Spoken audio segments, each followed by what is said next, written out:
अस्सलाम वालेकुम। Programme night addition में हम आपको खुशामदीद कहते हैं। नाजरीन, जहां मुल्क का हर तबका सैलाब मुतासरीन के लिए परेशान है, वहीं इमदाद के लिए अपीलें की जा रही हैं। कौम सैलाब मुतासरीन की मदद के लिए हर फोरम पर आवाज़ उठाने के साथ साथ अमली इक़दामात भी कर रही है। आज एक लंबे अरसे के बाद मियाँ नवाज शरीफ भी बराह रास्त TV चैनल्स पर आए और उन्होंने सैलाब ज़दगान की मदद के लिए कौम से अपील की। हमें याद है नवाज शरीफ पर एक इश्तिहारी मुल्ज़िम होने की पादाश में और गुजरांवाला में उन्होंने एक तकरीर की थी, जिसके बाद 2020 में नवाज शरीफ साहब की TV चैनल्स पर कवरेज पर उस वक्त की हुकूमत ने पाबंदी लगा दी थी। लेकिन आज जैसे ही उन्होंने बराह रास्त खिताब शुरू किया तो सरकारी टेलीविज़न PTV के बाद जाहिर है फिर प्राइवेट चैनल्स ने भी उनकी अपील को नशर किया। पैमरा के कवानीन की खिलाफ वर्जी करते हुए सरकारी TV ने उन्हें नशर कैसे किया? उनकी ये बराह रास्त अपील एक ऐसे वक्त में नशर की गई है जब इत्तेहादी हुकूमत के शदीद मुखालिफ इमरान खान ऐसी ही पाबंदी की जद में है। चंद रोज़ पहले इन पर सरकारी अफसरान को धमकाने पर न सिर्फ मुकदमा दर्ज किया गया था, बल्कि उन्हें लाइव उनकी तकरीर को नशर करने पर पाबंदी भी लगा दी गई थी। पाबंदियों पर खुला तजाद कानून में तो नहीं, लेकिन एग्जीक्यूशन में वाज़े नज़र आया है। क्या ये इदारों की तरफ से कोई लचक है या सरकारी TV जो कि शहबाज शरीफ हुकूमत के ताबे है, इसकी तरफ से की गई वायलेशन है? अगर ऐसा है तो क्या इसी हुकूमत का पैमरा इसी हुकूमत के PTV के ख़िलाफ़ एक्शन लेगा या उसे गैर एलानिया इजाज़तनामा ही समझा जाए? दूसरी तरफ वज़ीर आज़म शहबाज शरीफ ने सैलाब की तबाहकारियों पर कल बरोज़ सोमवार ऑल पार्टीज़ कॉन्फ्रेंस बुला ली है। ताज्जुब की बात यह है कि इस APC में पाकिस्तान तहरीके इंसाफ को बुलाया ही नहीं गया। अब सवाल ये पैदा होता है कि इस वक्त वफाकी हुकूमत 14 जमातों पर मुश्तमिल है, जबकि अपोजिशन में पाकिस्तान तहरीके इंसाफ अकेली है। अब अगर PDM जो कि हुकूमत में है उन्हें एक इकाई या एक पार्टी शुमार कर लिया जाए, क्योंकि वो लोग तो मुत्तहिद हैं, तो फिर ये ऑल पार्टीज कॉन्फ्रेंस कैसे हो गई? क्योंकि PDM के मजमूए के सामने अपोजिशन की सूरत में तो अकेली पाकिस्तान तहरीके इंसाफ की जमात है, और इसी अपोजिशन को इजलास में ना बुलाकर कैसे APC का इजलास मुनक्किद किया जा रहा है? सबसे बढ़कर यह कि पाकिस्तान के सबसे बड़े सूबे पंजाब और फिर KPK दोनों में पाकिस्तान तहरीके इंसाफ की हुकूमत है, जबकि सैलाब की सबसे ज़्यादा तबाहकारियाँ भी KPK और पंजाब के नशेबी इलाकों में हैं। तो जिन सूबों में सैलाब है उन्हीं सूबों की हुकूमती जमात को ऑल पार्टीज कॉन्फ्रेंस में ना बुलाकर सैलाब की तबाहकारियों से निपटने की हिकमत अमली और जायजा कैसे लिया जा सकता है? अब वज़ीर दिफा ख्वाजा आसिफ ने खुद ही वो कह रहे हैं कि जनूबी पंजाब और KPK में बारिश और सैलाब से तबाही आई हुई है। मुल्क के 75% हिस्से पर जो है वो हुकूमत इमरान खान की है। अब सोचने की बात यह है कि वज़ीर आज़म शहबाज शरीफ ने सैलाब की तबाहकारियों पर बुलाई जाने वाली ऑल पार्टीज कॉन्फ्रेंस में फिर 75% वाली हुकूमत वाली जो जमात है उसको क्यों नहीं बुलाया? क्या मौजूदा वफाकी हुकूमत और इत्तेहादी जमातें सैलाब जैसी कुदरती आफत से निपटने के लिए भी सियासत खेल रही हैं? मुल्क की सियासत सैलाबी सूरत हाल को लेकर किस तरफ जा रही है? इसी पे बात करने के लिए नाज़रीन मुझे ज्वाइन कर रहे हैं तहरीके इंसाफ के सीनियर रहनुमा इमरान खान के chief of staff senator Shibli Faraz साहब। अस्सलाम वालेकुम, बहुत बहुत शुक्रिया शिबली फराज साहब आपका। शिबली साहब, बड़ी अजीब सी बात लग रही है, कल जो APC हो रही है, ख्वाजा आसिफ ने आज एक तरफ ये कह रहे हैं कि मुल्क के 75% हिस्से पर इमरान खान की हुकूमत है, दूसरी तरफ 75% वालों को ये APC से बाहर रखा है, और APC भी उस पर हो रही है सैलाब पर, जहाँ पर KPK में और पंजाब में बड़ी तबाही मची हुई है। तो क्या फ़ायदा है ऐसी APC का? मतलब कि आप लोगों से कोई मुशावरत नहीं होगी? क्या फ़ैसले लिए जाएंगे? क्या पॉलिसीज़ होंगी? आप मानते हैं ऐसी APC को? देखें, पहली बात तो ये कि हम ऐसी APC को इसलिए नहीं मानते क्योंकि जिस तरह के इस वक्त जितनी भी पूरी जो हुकूमत है बजाय अवाम की फलाह के लिए, अवाम के लिए कुछ सैलाब ज़दगान के लिए कोई ठोस इक़दामात करे, उसने अपने पूरी जो सियासी विक्टिमाइजेशन है जिसमें के केसेस पे केसेस बनाना, PTI के रहनुमाओं पे और चेयरमैन PTI पे हर तरह की हरासमेंट्स करना, मीडिया को एक मज़ल करना, जो भी हमारे फेवर में बोले उसको जो है तो विक्टिमाइज करना, ये सारी चीज़ें जो है ना, ये एक तरफ तो कह रहे हैं कि जी सैलाब आया हुआ है और ये हो रहा है और वो हो रहा है, तो इस वक्त जो है तो सियासत नहीं होनी चाहिए। हम तो सियासतदान, ये सियासत कौम की खिदमत को हम सियासत समझते हैं, ये तो पैसा बनाने को समझते हैं ना सियासत। हम समझते हैं कि ये कौम की खिदमत के लिए ये काम किया जाता है। और दूसरी तरफ ये जो है तो अगर ये भी है कि अगर एक नेशनल कैलेमिटी है तो हुकूमत को भी ये सोचना चाहिए कि वो अपनी जितनी भी सियासी विक्टिमाइजेशन कर रही है और पूरे उरूज पे है, तो ऐसे हालात में कैसे उनके साथ आप बैठ सकते हैं। हम बिल्कुल कल टेलीथॉन कर रहे हैं, हम इमरान खान से ज्यादा इस मुल्क में और दुनिया में लोग ट्रस्ट करते हैं उसको, इस हुकूमत को ट्रस्ट नहीं करते हैं। इसलिए हमारी मुश्किलात हैं, चाहे वो IMF से रिलेटेड हो या चाहे वो अंदरूनी उस पे। ये नहीं है कि आप मजबूर करके लोगों की तनख्वाहें एट सोर्स काट दें, ये नहीं है। ये एक नेशनल जज्बा जो कि ये नहीं इन्वोक कर सकते या ये बेदार नहीं। टेलीथॉन से जो पैसा इकट्ठा होगा क्या वो सिर्फ KP के और पंजाब में लगेगा या सिंध में भी बड़ी तबाही मची है, बलूचिस्तान में भी बड़ी तबाही मची है, आप लोग इक्वली सब जगह देंगे? बिल्कुल, ये पाकिस्तान के लिए, ये किसी एक, चूंकि दो सूबों में हमारी हुकूमत है, बल्कि है तो 4 में, गिलगित बल्तिस्तान में भी हमें टेक्निकल मुश्किलात आ रही थी अकाउंट्स के खुलने में। तो अभी ये हमने एक मैकेनिज्म बनाया है जो कि पैसा बेसिकली इन अकाउंट्स में इकट्ठा होगा, बोथ नेशनली एंड इंटरनेशनली। और वो जो है तो उसको सानिया को हेड बनाया गया है और उसके नीचे हर सूबे से एक नुमाइंदा लिया गया है, एक ऐसा नुमाइंदा जिसकी credibility across the board clean हो। ये अपने एक मैकेनिज्म बनाएंगे जिसके जरिए हमने खास तौर पे जो हमारे सिंध में भाई हैं, बलूचिस्तान में हैं, पंजाब में हैं, खैबर पख्तूनख्वा में हैं, तो हमने वहाँ पे इमदाद किस तरह कैसे डिवाइड करेंगे आप लोग? जाहिर है सिंध हुकूमत पर तो आप लोग एतबार नहीं करेंगे डेफिनेटली, तो क्या अपने नुमाइंदों के जरिए कैसे भेजेंगे, क्या करेंगे, क्या मैकेनिज्म होगा? देखें, सिंध की हुकूमत को पैसा देना ऐसा ही है जैसे बंदर को पनीर की रखवाली पे रखना। और ये इस कैलेमिटी में भी मैं आपको बताऊं कि जो ये ऐसे जो पुराने सियासतदान हैं और हुकूमतें हैं जो कि PMLN और पीपल्स पार्टी की है, कि जो बेन होता है मुल्क के लिए वो इनके लिए बून होता है। यानी कि जब एक सख्ती आ जाए, एक नेशनल कैलेमिटी आ जाए, तो वो उसमें भी ये लोग उसमें खूब करप्शन करते हैं। इसलिए ये अपना पूरा एतमाद खो बैठे हैं और ये सिर्फ सरकारी मुलाजिमीन से ये एट सोर्स काट के और ये इस फंड में देंगे, क्योंकि ये क्रेडिबिलिटी नहीं है। जबकि इमरान खान सबसे बड़ा इस मुल्क का फंड रेजर रहा है, लोग वो इसलिए कि लोग उस पर एतबार करते हैं। हम समझते हैं कि हमने अपने जो हमारी जो लीडर का जो क्रेडिबिलिटी है, जो उसका एक इंटरनेशनल इमेज है, जो नेशनल इमेज है, पूरी कौम पीछे खड़ी हुई है, तो वो अब हमने देखा है। ठीक है शिबली फराज साहब, हम देख रहे हैं बलूचिस्तान का भी वज़ीर आज़म दौरा कर रहे हैं, वो सिंध में भी हेलीकॉप्टर पर बैठते हैं मुराद अली शाह साहब के साथ और बिलावल भुट्टो के साथ, वहाँ की तबाहकारियाँ देखते हैं, जायज़ा लेते हैं। KP का उन्होंने दौरा नहीं किया। ज़ाहिर है यहाँ पर भी आप लोगों की हुकूमत को बड़े चैलेंजेस है, ज़ाहिर है उतने रिसोर्सेज नहीं हैं जितने चाहिए, तो विफाक इसमें कॉपरेट कर रहा है या नहीं कर रहा है? इसी बात पर तो तैमूर झगड़ा साहब ने मिफ्ता इस्माइल को खत लिखा था और कहा था कि पहले हमारी बात सुने, जिस पर यह बात हुई थी कि शायद आप लोग फिर IMF की डील में साथ ना देना, पंजाब वाले देंगे ना KP के वाले देंगे, तो क्या बातचीत चल रही है इस पर फिर मिफ्ता साहब से? देखें ये नालायकों की हुकूमत है। इस वक्त मिफ्ता इस्माइल को कुछ पता नहीं है कि वो क्या कर रहा है और उसको अपनी ही पार्टी इसहाक डार और लंदन में जो बैठे हुए हैं वो अंडरमाइन कर रहे हैं। इनकी अंदर जो है जो चपकलिश है वो इस पूरी मुल्क के अवाम को उन्होंने एक ऐसे मुसीबत में ला खड़ा कर दिया गया है और जिसमें ये कहते हैं, देखें बुनियादी तौर पे जो फंड्स की ये जो कह रहे हैं, ये वो सरप्लस फंड्स हैं जो कि कोई भी हुकूमत जब इस्तेमाल न करे तो वो फिर वापस हो जाते हैं फेडरल को। तो आप अंदाजा करें कि एक ऐसा सैलाब का जो आया है, एक ऐसा मुसीबत आई है, अल्लाह ताला की तरफ से एक आफत आई है, तो उसको हल करने के लिए आप कैसे एक्सपेक्ट कर सकते हैं कि हमें ऑलरेडी पैसे नहीं है और ये कह रहे हैं कि जी इसमें से बचत भी करके आप हमें वापस करें।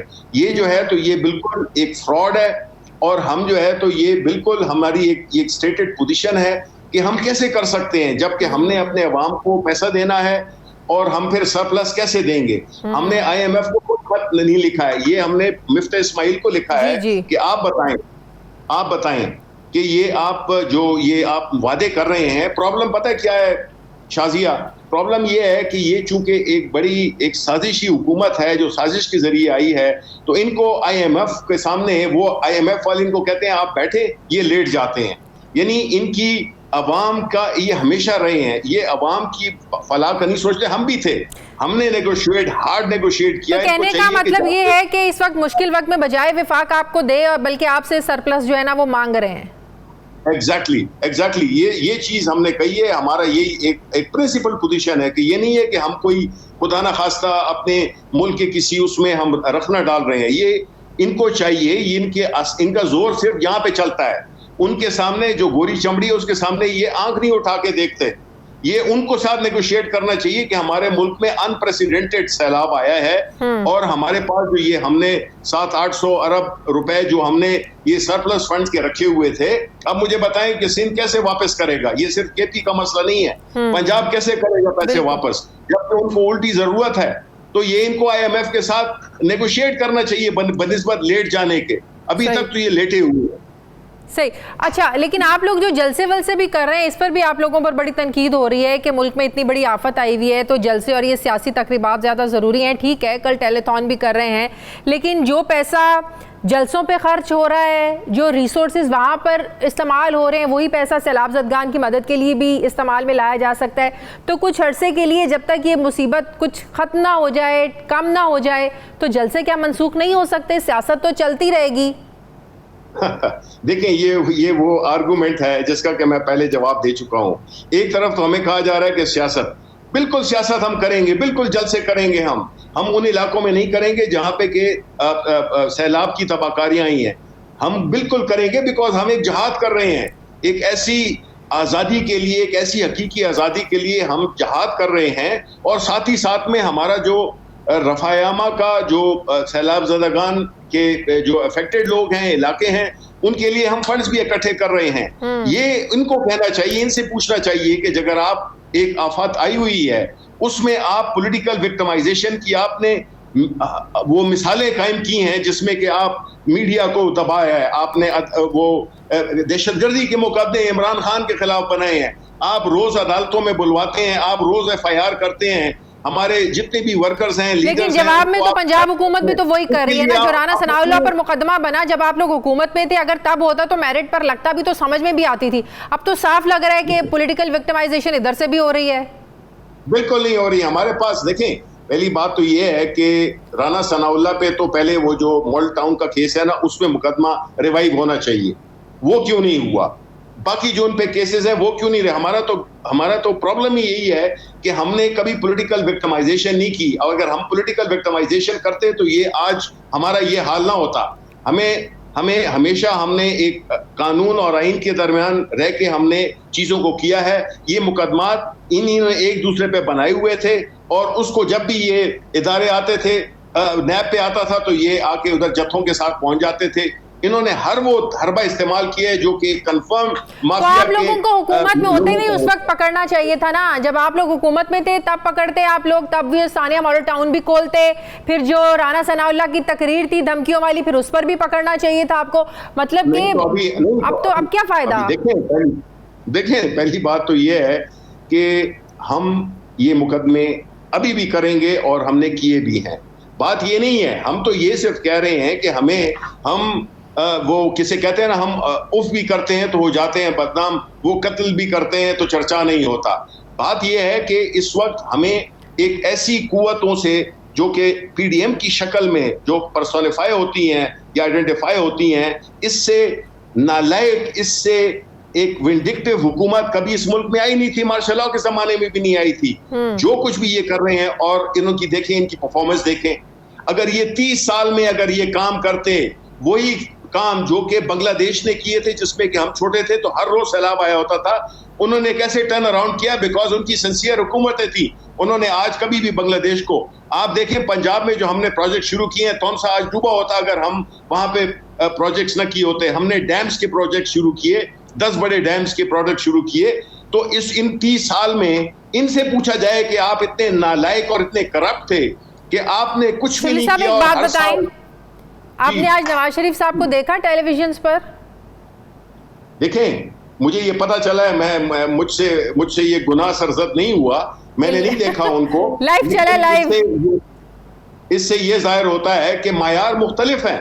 एक तरफ PTI के चेयरमैन को बिल्कुल ब्लॉक कर दिया जाता है, सारे मीडिया पे ब्लॉक कर दिया जाता है, उन चैनल्स को बंद किया जाता है जो कि हमारे बारे में, हमारे व्यू पॉइंट को सुनाते हैं। तो इस वक्त तो मीडिया भी, आई एम सॉरी, नहीं, चैनल्स ने अपने ताई नहीं चलाया। देखें, पीटीवी की तरफ से फीड आई तो चैनल्स ने चलाया। जरा पीटीवी पर अगर कोई चीज चलती है तो जाहिर है फिर तो देखा जाएगा ना कि शायद इजाजत मिल गई है, शायद उनकी सजा माफ हो गई है, पता नहीं क्या प्लानिंग पीछे चल रही। सवालात है ना, ये मेरे भी जहन में ये सवाल आए, क्या कोई डील हो गई है, माफी में उन्होंने माफी मांग ली है या उनको माफी दे दी गई है?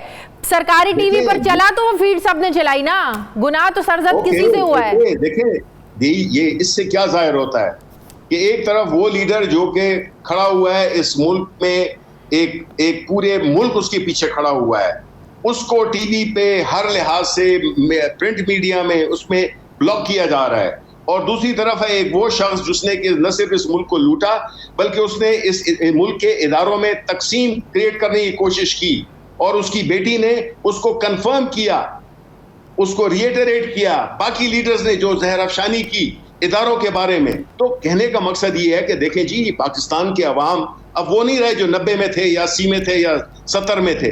अब जो है तो एक तो उनको एक ऐसा लीडर मिला है जिसके पीछे वो खड़े हो गए हैं, और वो लीडर किसी तरह से भी ना झुकेगा और ना वो इस हकीकी आजादी की जंग में पीछे होगा। बहुत बहुत शुक्रिया सेनेटर शिबली फराज साहब, तहरीक इंसाफ के सिमा मेरे साथ हैं। मुझे ब्रेक लेनी है, वापस आते हैं छोटे से वक्फे के बाद।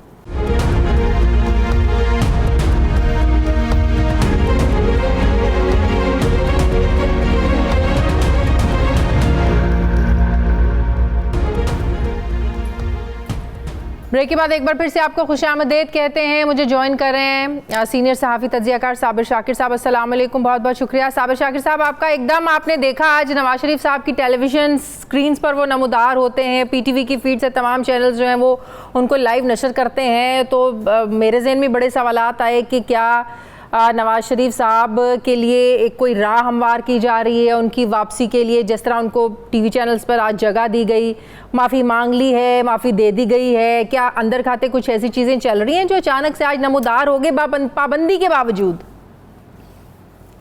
बिल्कुल, ये एक है सही सिलसिला है, क्योंकि अब तो उनकी हुकूमत भी आ गई है और उसके साथ कुछ अहम मुलाकातें भी हुई, क्योंकि तवील प्रोसेस के बाद ही ये रिजीम चेंज हुआ था, और उस रिजीम चेंज के वक्त नवाज शरीफ साहब मरकजी किरदार थे और वो ऑन बोर्ड थे, और इसीलिए शायद अब कोई भी ऐसा नोटिफिकेशन तो हमें नज़र नहीं आया कि जिसके बाद कहा जाए कि जी वो पाबंदी वापस ले ली गई है, और ना ही नवाज शरीफ साहब का जो स्टेटस है वो तब्दील हुआ है। इस बारे में उनका वो स्टेटस है, अदालत को मतलूब भी हैं, उनकी सजा भी अभी तक ख़त्म नहीं हुई, लेकिन जो कुछ भी ये इस वक्त हो रहा है ये एक न सिर्फ हैरान कुन है, हैरान कुन भी है, और आप नहीं समझते इमरान खान के लिए एक मैसेज भी है? इमरान खान साहब को तो मैसेज उसी वक्त ही चला गया था जब 9 और 10 अप्रैल की दरमियानी शब बड़ी मेहनत के साथ ये सब कुछ किया गया था और उनसे वज़ीर-ए-आज़म हाउस खाली करवाया गया था, वो तो उसी वक्त अंदाज़ा हो गया था। लेकिन असल चीज़ ये है कि ये पहला मेरा ख्याल है चेक किया गया है दर्जा हरारत के पाकिस्तान टेलीविज़न पे उनकी बराह रास्त उनका खिताब नशर किया गया है। क्या पीटीवी को पैमरा पूछ सकता है, उनको शो कॉज जा सकता है, उस पीटीवी के खिलाफ एक्शन हो सकता है? नहीं, मेरा ख्याल है कि सिर्फ पीटीवी नहीं बल्कि कोई भी टीवी दिखाएगा तो उनको कोई नहीं पूछा जाएगा। ये सिर्फ उनके लिए सजाएं हैं जो काउंटर नैरेटिव दे रहे हैं और जो रेजिस्ट करते हैं और जो आइन और कानून की बात करते हैं और रूल ऑफ लॉ की बात करते हैं, डेमोक्रेसी की बात करते हैं। तो इस तरह के इकदाम से तो हुकूमत भी और ये इदारे भी खुद ही फंस रहे हैं ना कि एक शख्सियत पर, एक लीडर पर आप पाबंदी लगाते हैं और दूसरे लीडर पर बगैर नोटिफिकेशन के, बगैर इत्तला दिए ही उठा देते हैं। आप उस लीडर पर पाबंदी लगाते हैं जिनके खिलाफ कोई सजा नहीं है, कोई अदालत में मुकदमा नहीं है, कुछ और मकसद नहीं है, और उस सजा याफ्ता शख्स को ये अलाउ करते हैं जिनको जो अदालतों को मतलूब हैं। ये तो एक फैक्ट है। और ये बेसिकली ये भी देखें कि एक तरफ शहबाज शरीफ का प्राइम मिनिस्टर तो शहबाज शरीफ हैं, ये विद इन पार्टी की जो चीज़ें चल रही हैं उसकी तरफ भी एक मैसेज है विद इन पार्टी PMLN के कि वो तो दूसरी लॉबी जो है वो नवाज शरीफ साहब को लेके आई है, और अंदर जो टसल चल रही है वो भी एक काफ़ी ख़तरनाक टसल है के सागदार साहब ने आना था, वो नहीं आ सके और उन्होंने आके 4 वजारतें संभाली थी, डिप्टी प्राइम मिनिस्टर, और ये सारी चीजें होना, वो एक लंबा प्रोसेस है ना, जाहिर सी बात है, वो भी इश्तिहारी हैं, केसेस हैं। जी हाँ, तो ये इसीलिए तो ये सारा कुछ आवाम पूछती है, क्वेश्चन करती है, और जो क्वेश्चन करता है उनको ये। अच्छा, जो कल एपीसी हो रही है उसकी क्या इंपॉर्टेंस है, क्या अहमियत है? 2 बड़े सूबे, पंजाब पाकिस्तान का सबसे बड़ा सूबा तहरीक इंसाफ की हुकूमत है, केपीके में उनकी हुकूमत है, तो ऐसे में एक पार्टी जो मेन पार्टी है जिसकी पाकिस्तान में बड़ी आवाज़ है, आवाम की सपोर्ट है, उसको आप एपीसी से बाहर निकाल दें, और उस मसले पर और जहाँ पर उन सूबों में ज़्यादा नुकसान हुआ है, पंजाब में भी और केपीके में, और उस पार्टी को आप बुलाएं ना, तो क्या वक़्त है, क्या इंपॉर्टेंस है फिर ऐसी एपीसी की? साबिर साहब देखें, ये आलमी इस वक्त ये इन्होंने पाबंदी लगाई इधर पाकिस्तान में, तो कौमी ज़राए ब्लॉक से पाबंदी लगाई गई, बाहर इंटरनेशनल मीडिया आ गया मैदान में, और ये जितना भी जो कुछ भी कर रहे हैं, ये पाबंदी जो लगाई है इन्होंने, एपीसी में नहीं बुलाया, वो तो इमरान खान के उस नैरेटिव को तक़वियत मिल रही है कि ये मकसद सिर्फ इमरान खान को माइनस करना था, बाकी सब तो सब के सब तैयार हैं और उन्हीं को ही सिस्टम से आउट करने की प्लानिंग है, और उन्हीं के लिए ही सारे ये जितना भी स्क्रिप्ट है ये सिर्फ इमरान खान के लिए, माइनस इमरान खान तो इनको कोई इशू नहीं है। तो ये इतनी आसानी से ये काम होने वाला है नहीं। माजी में भी हमने देखा है कि जब बज़ोर कुव्वत किसी भी पॉलिटिकल लीडर को इन्होंने, लेकिन इमरान खान को नायल करने के केसेस पूरे तैयार हैं। हाँ, एक बिल्कुल ख्वाहिश भी है, कोशिश भी है, स्क्रिप्ट का हिस्सा भी है कि उनको डिस्क्वालीफाई करना है, लेकिन उसके लिए बहुत ज़्यादा मेहनत करनी पड़ेगी। उसके लिए हाईएस्ट जुडिशरी को आपको कल्टीवेट करना पड़ेगा, और उसके बाद बड़े बड़े कुछ कारनामे सर अंजाम देना होंगे, तब ताकि ये जो मकसद अचीव हो सके। बहुत बहुत शुक्रिया साबिर शाकिब मेरे साथ थे, बहुत शुक्रिया आपका। मुझे ब्रेक लेनी है नाज़रीन, वक्फे के बाद।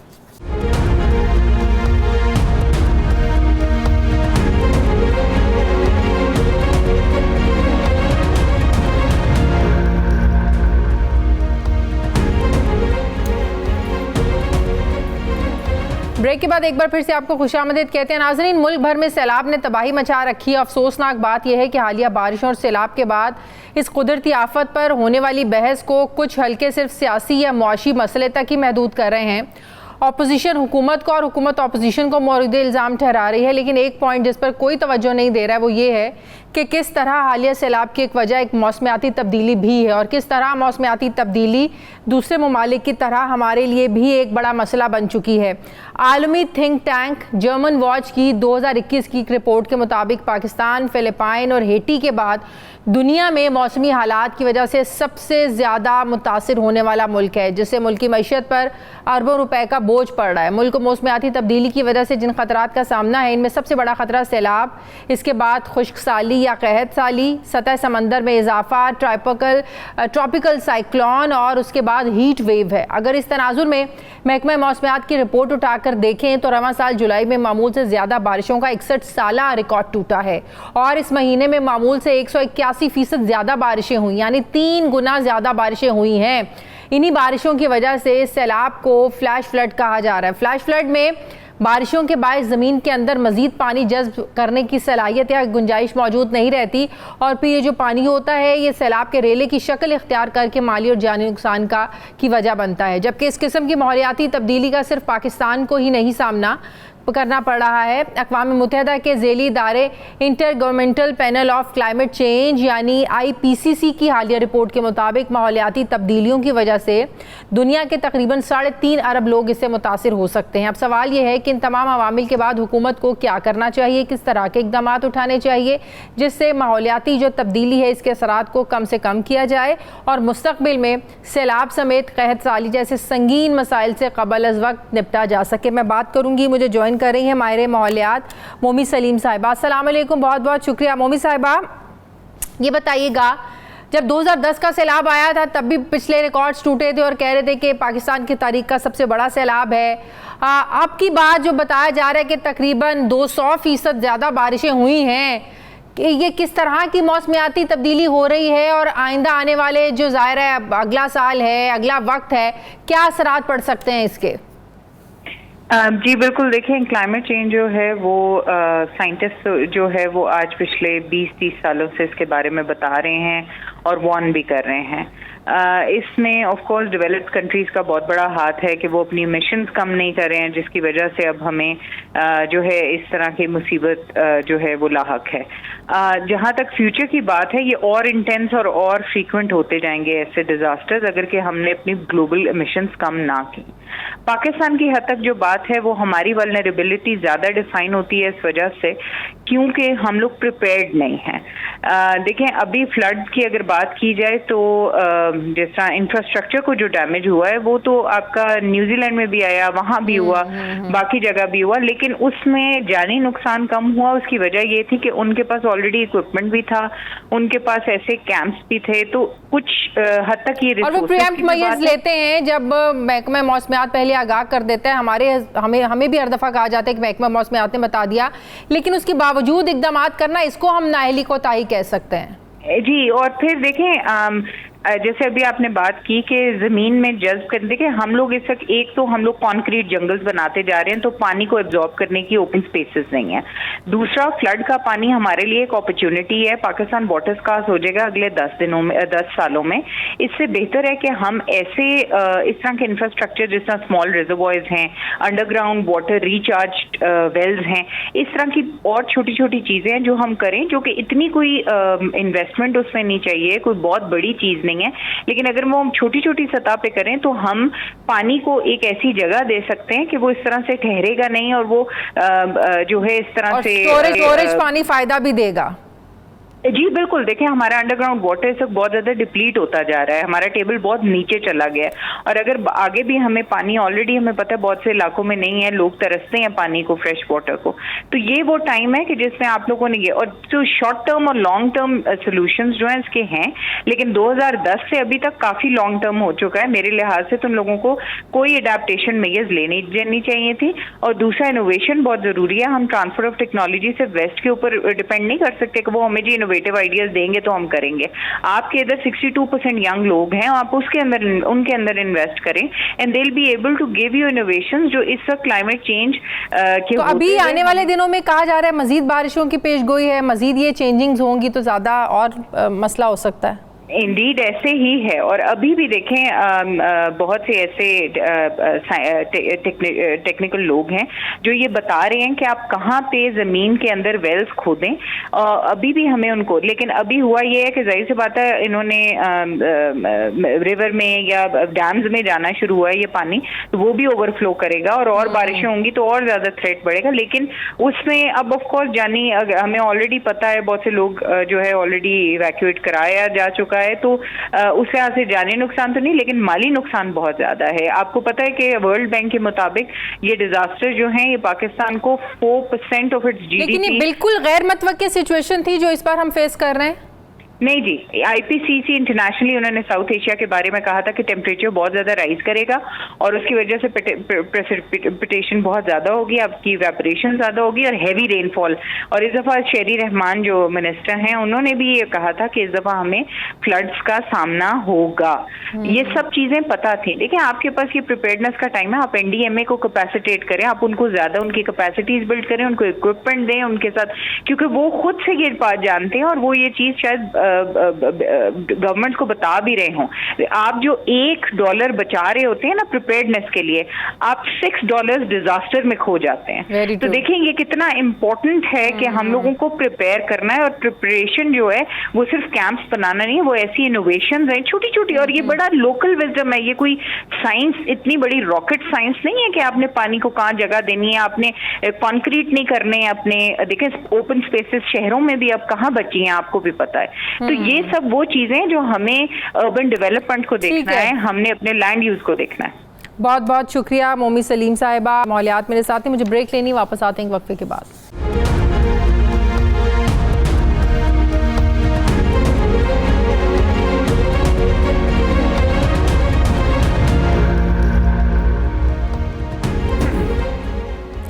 ब्रेक के बाद एक बार फिर से आपको खुशामदीद कहते हैं। नाजरीन, कौमों पर नागहानी आफात और मुसीबतें आना ये कोई बड़ी बात नहीं है। बड़ी बात तो ये है कि किसी कौम ने इस डिज़ास्टर से निपटा कैसे। ये बात फ़र्क नहीं डालती कि मुसीबत आन पड़ी है, बल्कि फ़र्क वो ढंग डालता है कि कौम ने इस मुसीबत का मुकाबला कैसे किया। इस वक्त मुल्क का ज़्यादातर हिस्सा जो है ये बिखरे हुए पानी में डूबा हुआ है। सारा इंफ्रास्ट्रक्चर तबाह हो चुका है। खुले आसमान तले बेसरो सामानी के आलम में करोड़ों की आबादी के पास कुछ नहीं बचा है। ऐसे में उन्हें ज़िंदा रहने के लिए पहले तो ज़ाहिर है खाने पीने की चीज़ों की ज़रूरत है, सेहत की सहूलियात की ज़रूरत है, क्योंकि इतने ज़्यादा पानी में पीने का साफ़ पानी कहीं नहीं है। हशरातुल अर्ज़ भी सैलाबी पानी की वजह से निकल रहे हैं। बीमारियां फूटने का खदशा है। फिर ऐसे में डॉक्टर्स की यंग कंसल्टेंट एसोसिएशन ने अपने तौर पर सैलाब ज़दा इलाकों में मेडिकल कैंप्स लगाने का बंदोबस्त किया है। वैसे तो जिसके पास जो है वो सैलाब मुतासरीन के लिए देना चाहता है, ताहम डॉक्टर्स और दवाओं की इन इलाकों में अशद ज़रूरत है। हो सकती है क्योंकि अभी तो पानी के रेले तबाही मचाते हुए गुजर रहे हैं और उनके उतर जाने के बाद भी एक लंबे अरसे तक रिहैबिलिटेशन की ज़ाहिर ज़रूरत रहेगी। इसी पर बात करने के लिए मुझे लाहौर स्टूडियोज़ में ज्वाइन कर रहे हैं डॉक्टर मौज़म इकबाल है, young consultant association in Pakistan, president है पंजाब के। अस्सलाम वालेकुम, बहुत बहुत शुक्रिया डॉक्टर साहब आपका। डॉक्टर साहब, जैसे मैंने पहले यही बात की कि कुदरती आफात से ज़ाहिर है निपटना कोई आसान तो नहीं होता और ये भी नहीं कह सकते कि क्यों हो गया। अब हो गया, लेकिन बड़ी बात यह है कि निकलना कैसे है। इन हालात में सबसे बड़ा चैलेंज होता है कि खाने पीने का फौरी बंदोबस्त हो, और सबसे ज़रूरी चीज़ बीमारियां ऐसी जगहों पर बहुत ज़्यादा फूटती हैं। स्किन डिजीज़ हो जाती हैं, पेट ख़राब हो जाते हैं, क्योंकि बहुत से लोग ऐसे जो कह रहे हैं बच्चों को सैलाब का पानी ही पिला रहे हैं। तो ऐसी ज़रूरत में अर्जेंट मेडिसिन होनी चाहिए, डॉक्टर्स होने चाहिए, जो अपने तय आप लोगों ने शुरू किया है। मैं चाहूँगी आप इसकी ज़रा डिटेल शेयर करें कि किन किन जगहों पे आपने मेडिकल कैंप्स लगाए हैं और किस तरह की दवाइयाँ वहाँ पर अभी अर्जेंट अवेलेबल हैं। बिस्मिल्लाहिर्रहमानिर्रहीम। Thank you very much for having me on the programme. Young consultant association of Pakistan, ये पूरे पाकिस्तान में हमारी प्रेजेंस है, और जहाँ जहाँ डॉक्टर्स वहाँ पे हॉस्पिटल्स हैं वहाँ पे हमारे डॉक्टर्स मौजूद हैं। इस सिचुएशन से निपटने के लिए हमने 3 फेजेस में काम करना शुरू किया। सबसे पहले फ़ंड रेजिंग, फिर फ़ंड रेजिंग के बाद हमने उसकी इफ़ेक्टिव ट्रांसपोर्टेशन, कि वो एंड इफ़ेक्टिव जो सैलाब के मुतासरीन हैं वहाँ तक ये पहुँच जाए, और फिर उनकी इफ़ेक्टिव डिस्ट्रीब्यूशन एंड डिस्पर्समेंट। क्योंकि बहुत सारे पाकिस्तानी कौम, आपको पता है, सबसे ज़्यादा दिल खोल के एहतियात देती है, लेकिन लोगों को ये है शशोपंज के वो इफ़ेक्टिवली लोगों तक पहुंच सकेंगे कि नहीं पहुंच सकेंगे। तो that is the point we have effectively focused, कि हम वहाँ पे जाके डिस्ट्रिक्ट गवर्नमेंट से मिल के, वहाँ पे लोकल जो हमारे डॉक्टर्स ऑलरेडी इस तंजीम को रिप्रेजेंट करते हैं उनके साथ मिल के हम ना सिर्फ अपने मेडिकल कैंप्स लगाएँ, वहाँ पे हमारे साथ 5 डॉक्टर्स हर वक्त होंगे जो डिप्यूट करेंगे यहाँ से सेंटर से, और जो वहाँ जाके अपनी खिदमात अंजाम देंगे, और 2-3 डॉक्टर्स वहाँ से ज्वाइन करेंगे। और ये आपके कैंप्स जनूबी पंजाब के अजला में लगे, लाइक राजनपुर, डेरा गाजी जी, राजनपुर, जामपुर में तो हम कर रहे हैं। हाँ। अभी फिर जाएंगे, और साथ ही साथ थ्रू आउट पाकिस्तान, जैसे हमने कहा हमारी प्रेजेंस है सिंध, KP सवात में, ठीक है, एंड बलूचिस्तान एज वेल, झलमगसी वगैरह, हमने वहाँ पे हमारे प्रेसिडेंट्स मौजूद हैं जो प्रोविंशियल प्रेसिडेंट्स। अच्छा, इनकी मूवमेंट चलती है एक जगह पर, लाइक राजनपुर में है आप लोगों के मेडिकल कैंप्स लगे हैं, वहाँ डॉक्टर्स हैं, वहाँ अलग टीम है, जामपुर में अलग होगी, आगे रुझान में अलग होगी, डेरा गाजी खान में अलग होगी, ऐसे या मूवमेंट पे रहते हैं? That's what I mean. एक तो लोकल टीम है जो वहाँ पे DHQ THQs की अपनी है, एक जो है वो सेंटर से बार बार जो इमदाद के साथ जाती है ताकि इमदाद उन्हें पहुँचे भी, और इमदाद को हम इफेक्टिवली डिस्ट्रीब्यूट भी करें, और साथ हम मेडिकल कैंप। ठीक है, अभी आपको क्या इन्फॉर्मेशन वहाँ से मिल रही हैं? जैसे मैंने पहले कहा कि ऐसे इलाकों में बीमारियाँ बाद में फूटने का बहुत खदशा होता है, स्पेशली पेट की बीमारी और स्किन डिजीज़। तो अभी क्या वहाँ से आपको इन्फॉर्मेशन आ रही है कि लोगों को किस तरह की बीमारियों का ज़्यादा सामना है, किस तरह की मेडिसिन ज़्यादा चाहिए? उसमें देखिए, सबसे पहले तो इस ऑपरेशन के 3 पार्ट्स है, रेस्क्यू, ठीक है, रिलीफ, और सबसे बाद में रिहैब। रेस्क्यू और रिलीफ तो जो है वो अर्जेंटली, जिस तरह आपने बताया, फूड आइटम्स और नॉन फूड आइटम्स, NFIs, जिसमें आपकी मेडिसिन आ गई, शेल्टर आ गया, ठीक है, और रोज़मर्रा की ज़रूरियात की चीज़ें आ गई, ठीक है। इसके अलावा वहाँ पे जो बीमारियाँ फैल रही हैं इस वक्त, जो साफ़ पानी के ना होने की वजह से, खुराक की किल्लत की होने की वजह से, उसमें फिर बाद में जब स्पेशली जब पानी सेटल करेगा तो वो बाएँ फूटने के बहुत सारे खदशात होते हैं, जिसमें वाटर बॉर्न डिजीज़ हैं, पानी के साफ ना होने की वजह से हैज़ा, कॉलरा, ठीक है, पेट की डिसेंट्री, ठीक है, डिसेंट्री, स्किन डिजीजेस भी बहुत हो जाती हैं, स्किन डिजीजेस, कॉन्टैक्ट डिजीज जो कंटेजियस डिजीज में आती हैं, साथ ही वाटर ड्रॉपलेट जो इन्फेक्शन होते हैं, जिस तरह गला खराब, निमोनिया, और साथ आपको अच्छा, हमने देखा था कोविड दोबारा 2004 में भी जब सैलाब आया था तो आंखों की बीमारियां बड़ी फूट पड़ी थी ना, इसमें इन्फेक्शन हो गया था आंखों का। बिल्कुल, वो क्योंकि जब भी डिस्प्लेस लोग होते हैं वो ज़ाहिर है अपने घर में तो नहीं होते, उतनी अपनी केयर भी नहीं कर पाते, और फिर लोकल कॉन्टेक्ट्स भी कंटेजियस हो रहा होता है उनका, जो कंटेजियस स्प्रेड ऑफ इन्फेक्शन जो है इसको डिटरमिन करता है। तो दैट्स वाई हमें जो है वो एक फुल प्रॉन्ग 3 डायमेंशनल हमने देखना होगा, मोस्टली स्किन डिजीजेस, आई डिजीजेस, जो हमारे पेट की डिजीजेस हैं, साथ फिर अच्छा, ये सारी मेडिसिन आप लोग अपने ताई अरेंज कर रहे हैं या जो मेडिकल कंपनीज होती हैं वो भी आप लोगों के साथ कोऑपरेट कर रहे हैं? देखिए, कुछ मेडिकल कंपनीज हैं, मोस्टली जो ज़्यादातर वो हैं वो हम लोग खुद जो फंड रेजिंग कर रहे हैं, उसमें 1A जो पार्ट होगा फेज़ का, उसमें हम फंड रेजिंग करके 1B में हम सारी ख़रीदारी खुद करेंगे, और हम गूगल एक्सेल शीट बनाएंगे ताकि हमारे डोनर्स जो हैं वो एक क्लिक पे देख सकें कि उनका फ़ंड कहाँ पे यूज़ हुआ, कहाँ पे उससे ख़रीदारी की गई और एंड यूज़र तक कैसे पहुँचा। तो पंजाब हुकूमत इसमें आप लोगों को कितना सपोर्ट कर रही है? This is totally, total funding पे ही चल रहा है? This is totally our own initiative of YCA Pakistan, ठीक है। वो तो बहुत अच्छा है, इसमें कोई शक नहीं है, बहुत अच्छा आप लोग अपने तय कर रहे हैं, लेकिन जाहिर है जितने रिसोर्सेज इस वक्त में होने चाहिए वो भी कम पड़ जाएंगे। मैं वही पूछ रही हूँ कि पंजाब हुकूमत आपको सपोर्ट कर रही है मेडिसिन के लिहाज से, लाइक आपको कैंप्स चाहिए, अर्जेंट मेडिसिन चाहिए, इसमें आपको कितनी सपोर्ट मिल रही है पंजाब हुकूमत की? हमें कम्यूट में बड़ी हेल्प करेंगे वो, इफेक्टिव ट्रांसपोर्टेशन में, अपनी व्हीकल्स में ट्रांसपोर्टेशन में, वहाँ पे फिर जब हम मौजूद होंगे वहाँ पे हमें रेजिडेंस ऑब्वियसली कैंप्स के लिए चाहिए होगी, उसमें हमारी हेल्प करेंगे, मेडिसिन हमें देंगे, टेंट्स वगैरह देंगे, लेकिन टिल दैट हेल्प कम्स हम अपने तौर पे ये काम शुरू किया। तो आप गायनेकोलॉजिस्ट भी ज़ाहिर है आप लोग जी हमारे कैंप में जो 5-6 डॉक्टर्स होंगे जो यहाँ से जाएंगे, उसमें फीमेल डॉक्टर्स भी हैं, मेल भी हैं, उसमें गायनेकोलॉजिस्ट भी है, उसमें स्किन डिजीज वाला भी है, उसमें बच्चों का भी है, मेडिसिन का भी है, सारे डॉक्टर्स हैं। KPK में भी बिल्कुल इसी तरह आप लोग काम कर रहे हैं? KPK में भी बिल्कुल ऐसे है, बलूचिस्तान में भी ऐसे है, सिंध में भी ऐसे है, जनूबी पंजाब में। अच्छा, इसमें ऐसे है कि फर्स्ट एड मेडिसिन हैं आपके पास या हर तरह की आप लोगों ने हर तरह की मेडिसिन रखी हुई आप लोगों ने? बिल्कुल हर तरह की, और मजीद फंड रेजिंग करें। इट्स नॉट जस्ट फंड आपने फर्स्ट एड दी और फिर आप वापस आ गए, we have to remain there for throughout the medical camp 3-4 days and then deliver our services. अच्छा, मैं चाहती हूँ कि आप हमारे इस प्लेटफॉर्म के जरिए अगर आप कोई मैसेज देना चाह रहे हैं आवाम को, डोनर्स को या पंजाब हुकूमत को, कि अपने ताईं तो आप लोगों ने बहुत अच्छा इनिशिएटिव लिया है, विच इज़ वेरी गुड, चाहिए क्या और आप लोगों को ताकि वो फंड रेजर जो करना चाह रहे हैं, जो हेल्प आउट करना चाह रहे हैं, वो हमारा ये प्रोग्राम देख रहे हैं, वो सुन रहे हैं, जो देना चाह रहे हैं वो हेल्प कर सकें, आपको मज़ीद क्या चाहिए? देखिए, अर्थक्वेक आया, हमारी कौम ने बहुत रेजिलियंस शो की, बहुत फंड्स दिए, 2010 के सैलाब में बहुत कुछ दिया, कोविड आया, बहुत कुछ किया, सेम अभी आपकी कौम आपकी तरफ देख रही है, आप बढ़ चढ़ के एहतियात दें, और आपका दिल करता है जिसको आप बेहतर समझते हैं उसकी तरफ करें। I am not going to sell here myself, my organisation, आपको जिस पे आप लोगों को ट्रस्ट है आप उसको दें, आप अव्वल खिदमत अच्छी लगती है, आपको गवर्नमेंट पे ट्रस्ट है, आपको YCA पे ट्रस्ट है, आप सबको दें, लेकिन आप एहतियात देने के साथ ये इंश्योर करें कि आपके जो फंड्स हैं वो एंड यूज़र, एंड सफरर तक वो पहुंच रहे हैं। This is the thing. एहतियात तो लोग बहुत देते हैं, लेकिन एंड सफरर तक पहुंचना इज़ द मेन इशू।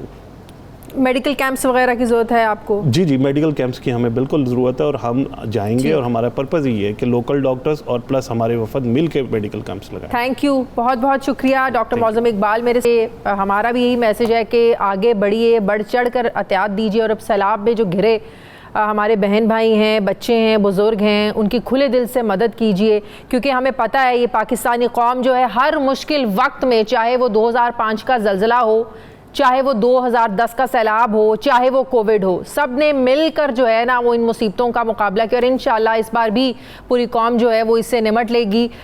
लेकिन हम अपील कर रहे हैं कि खुलकर आप लोग जो हैं वो एहतियात दीजिए, फंड्स दीजिए ताकि उनकी मदद हो सके। बहुत शुक्रिया। प्रोग्राम का वक्त खत्म हो गया, फीडबैक ज़रूर दीजिएगा, अपना ख्याल रखिएगा, मुझे इजाज़त दीजिए, अल्लाह हाफ़िज़।